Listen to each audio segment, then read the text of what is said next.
Welcome everyone to the billing and payments portion of the presentation. I'm your host today. My name is Aaliyah Jones and I'm part of the billing and payments team here at UC Berkeley.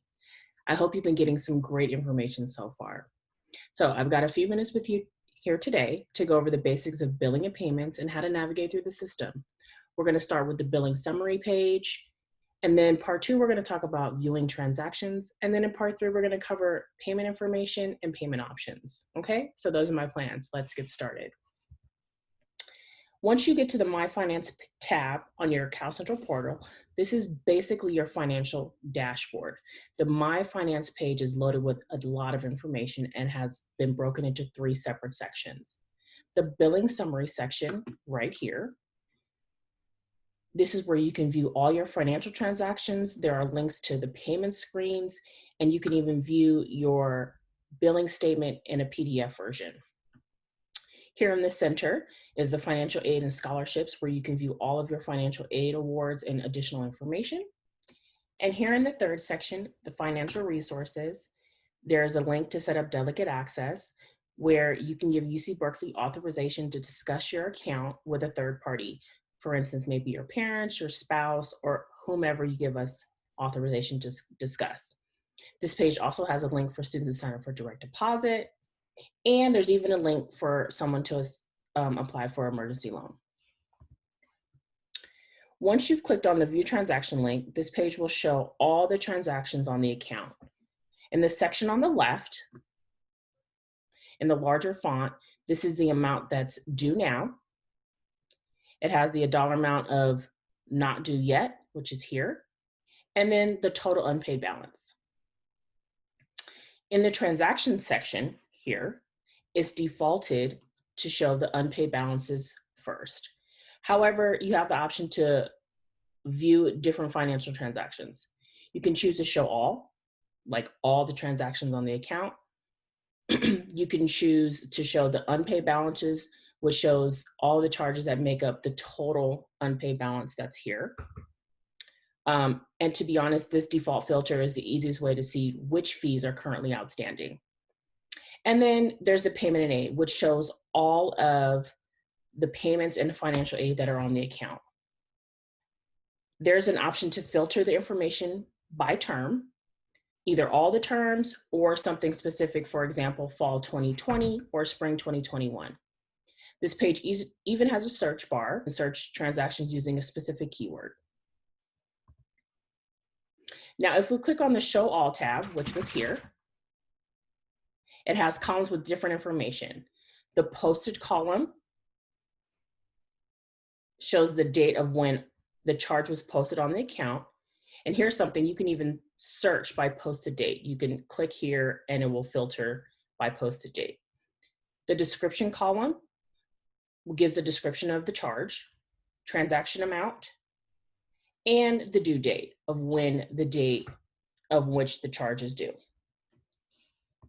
Now let's get into some additional detail on transaction information.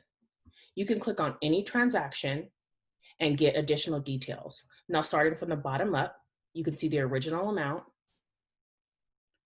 You can see potentially any changes to the charge and the date that it happened. And over here to the right, you can even see the specific term that the change was applied towards.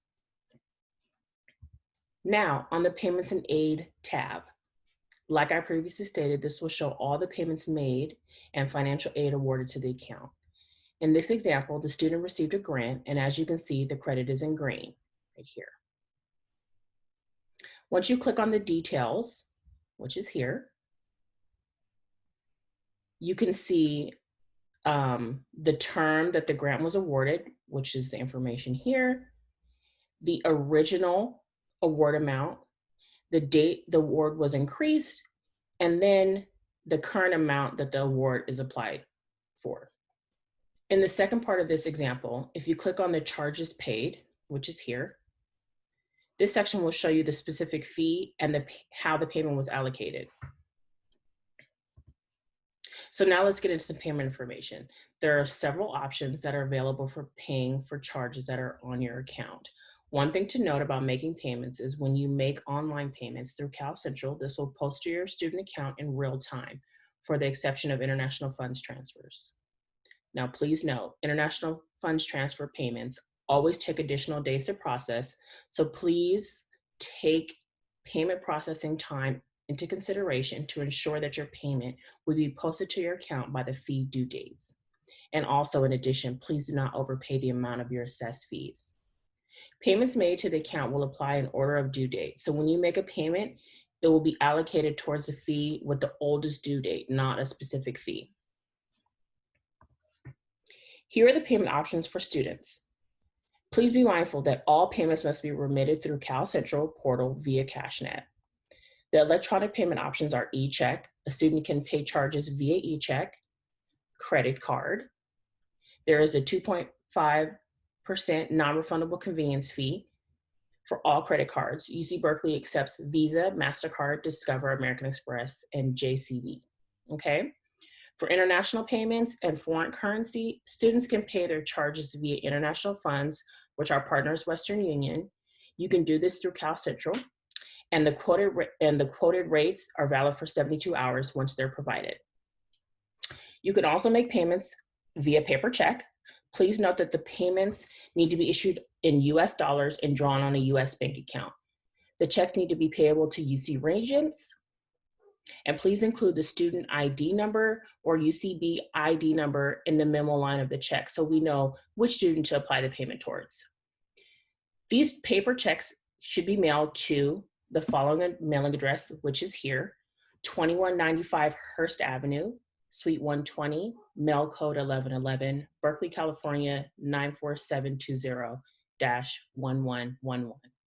Now, if you have outside agency scholarship checks, they need to be mailed to a different address, which is the Financial Aid and Scholarship Office, which is at 16 Sproul Hall, 1960, Berkeley, California, 94720.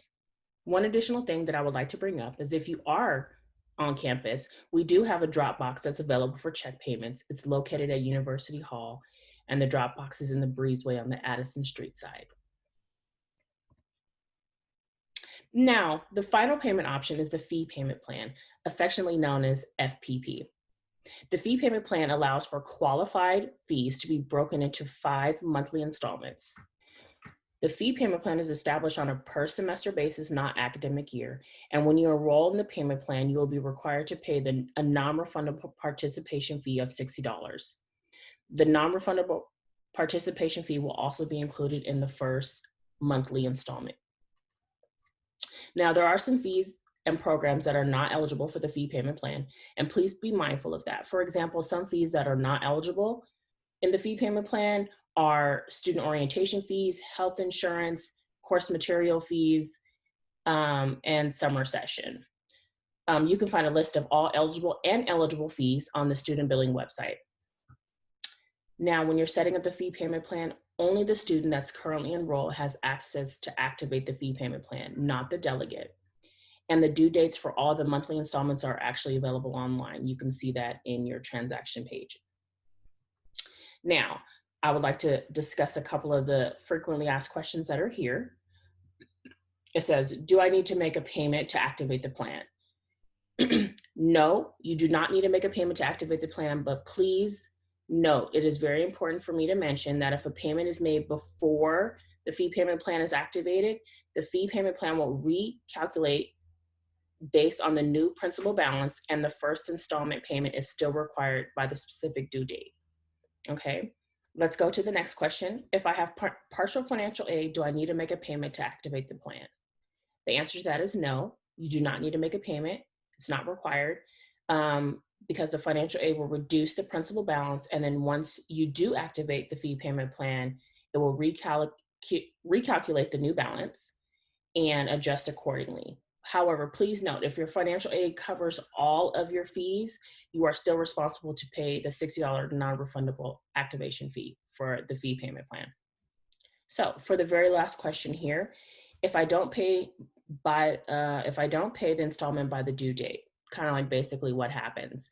If you don't pay the installments by the due date outlined in your installment schedule, a $25 late fee will be assessed to the account and possibly holds as well. Thanks so much, everybody, for listening to my portion of the billing and payments overview. At this time, I'm going to turn it over to my colleague, Deborah Clark, and she's going to talk about the third-party contracts. Hello, my name is Deborah, and I'm the coordinator for the third-party contract program here at UC Berkeley.